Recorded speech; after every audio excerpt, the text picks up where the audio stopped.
যথেষ্ট অসুবিধা হয়। এইখিনি জেগাত বহুতো দুৰ্ঘটনা হৈছে। আমাৰ লগৰে বহুতৰে দুৰ্ঘটনা হয়, আমি নিজেই প্ৰত্যক্ষদৰ্শী।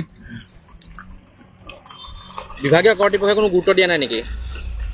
গুৰুত্ব মানে কেতিয়াবা দেখা যায় কোনো মন্ত্ৰী আমোলা অহা যোৱা কৰিলে পথটো বালি বা যিকোনো সামগ্ৰী দি সমান কৰি দিয়ে। দুদিন পিছত বৰষুণ আহিলে সেই একেই অৱস্থা হয়। যথেষ্ট অসুবিধা হয়।